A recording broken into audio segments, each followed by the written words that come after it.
Hello. जी, हाँ जी। मैं hospital के रिसेप्शन से बोल रहा हूँ सर। कहाँ से बोल रहे हैं? आप जी बोल रहे हो ना? हाँ हाँ, बताइए। आपकी दीदी यहाँ पे अभी आई थी हॉस्पिटल। हाँ।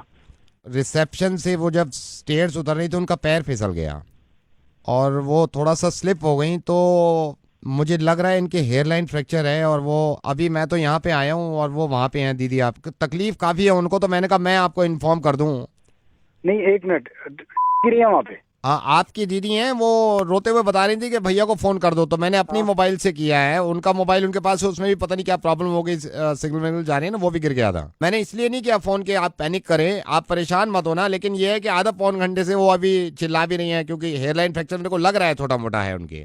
तो दीदी है कहाँ पे अभी? अभी वो रिसेप्शन पे ही बैठी हुई हैं, 1.5 घंटा पहले गिरी हूँ, ये रिसेप्शन पे बैठ के रो रही है बहुत तो तेज। रिसेप्शन पे क्यों बिठा रखा है? तो अंदर लेके जाओ ना। मैं अंदर तो नहीं ले जा सकता सर उनको अभी। अरे क्या पागल आदमी है, तो फोन क्यों कर रहा है फिर मुझे?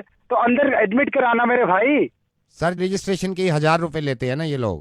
भाई बड़ा आदमी है तू। और कोई लोग वोग नहीं है वहाँ पे? एडमिनिस्ट्रेशन नहीं है तुम्हारा हॉस्पिटल का वहाँ पे? अभी तूने फोन किया, मैं आके साले 2,500 रुपए दे दूंगा। अभी काम तो शुरू करो ना। नहीं सर, मैं नहीं ले जा सकता वहाँ पे, 1,000 रुपए रजिस्ट्रेशन लगते हैं ना सर, इसलिए मैं बोल रहा हूँ आपसे। पागल हो गया क्या बहन? तू 2,500 ले लियो। मैं अभी तूने फोन किया, मैं पहुंचने में टाइम लगेगा ना, तो उनका काम तो शुरू करवा, मैं आ रहा हूँ। 2,500 रुपए दे दोगे आप? 2,500 रुपए मारूंगा तुम्हारे मुंह पे साले। हजार कंफर्म की बात करने कर से रहा है। पहले ही मारोगे आप? अबे क्या कंफर्म? कि ये जो कॉल करी है मैंने, ये जेन्युइन भी है या नहीं, जो आप 2,500 रुपए फौरन देने के लिए बात कर रहे हैं? कहाँ से बात कर रहा है तू? आई एम सो सॉरी जी। आप सबसे पहले तो इस बात का इत्मीनान रखें कि आपकी दीदी गिरी नहीं है। और मैं कहाँ से बात कर रहा हूँ? मैं रेडियो मिर्ची से नवेद बोल रहा हूँ। अब ये क्यों बात कर रहा हूँ, प्लीज़ मेरी इस बात को समझिएगा। मेरी दीदी ठीक है कि नहीं है? आपकी दीदी बिल्कुल ठीक है। क्यों फोन किया है मुझे? जब मैंने फ़ोन किया तो आपने कंफर्म नहीं किया कि ये 2,500 रुपये जो ले रहा है ये इंसान, ये जेन्युइन भी है या नहीं। लेकिन तकलीफ में थे आप और परेशानी में थे, तो 2,500 रुपये आप मेरे मुंह पे मार रहे थे। एक एनजीओ है, इन्होंने ये लिखा था परसों कि नेपाल में जो अर्थक्वेक आया है, वहां के जो लोग परेशान हैं उनके लिए डोनेट करना चाहते हैं, तो हमें कांटेक्ट करें। और आपने नीचे कमेंट में ये लिख दिया कि ये सब झूठ है, इस तरह के धंधे बंद करो, मुझे मालूम है सारे पैसे कहाँ जाते हैं। आपने कमेंट में ये तक भी लिख दिया, ये मेरा नंबर है, मुझसे पैसे निकलवा सकते हो तो निकलवा के देखो। मुझे मालूम है कि ये की जिम्मेदारी नहीं है कि वो नेपाल के लोगों की मदद करे, क्योंकि वो एक इंसान है, तो ये एक इंसान की जिम्मेदारी है कि वो नेपाल के लोगों की मदद करे, जो लोग अर्थक्वेक में परेशान हैं, जो लोग अर्थक्वेक में खत्म हो गए हैं, जिनके परिवार बिछड़े हुए हैं, उनकी मदद करे। ये जरा सोचिए तो सही, आप तो दिल्ली में ही थे जब ये अर्थक्वेक आया है। जिस वक्त ये झटके लग रहे थे ना हमें, उस वक्त रूह कांप गई थी लोगों की कि अगर खुदा न खास्ता कुछ ज्यादा हो गया तो क्या होगा। ये हम सबको मालूम है कि हम नेचर से, कुदरत से लड़ नहीं सकते। ये किसी के हाथ में नहीं था अर्थक्वेक रोकना, लेकिन हम सबके हाथ में है उन लोगों की मदद करना, चाहे वो दुनिया में कहीं भी हों, जो इस हादसे का शिकार हैं, जिनको मदद की जरूरत है। ये मैंने पता किया है नेपाल फोन करके, वहां पे बहुत सारे छोटे बच्चे ऐसे हैं जिनके माँ बाप मलबे में दब गए हैं और मर गए हैं। आपको मालूम है वो बच्चे अपने माँ बाप तक को याद नहीं कर रहे, क्योंकि भूख लग रही है उनको, क्योंकि खाना खाना है उनको, क्योंकि चोट लगी हुई है उनको। मुझे मालूम है कि आपने कोई बुरा काम नहीं किया।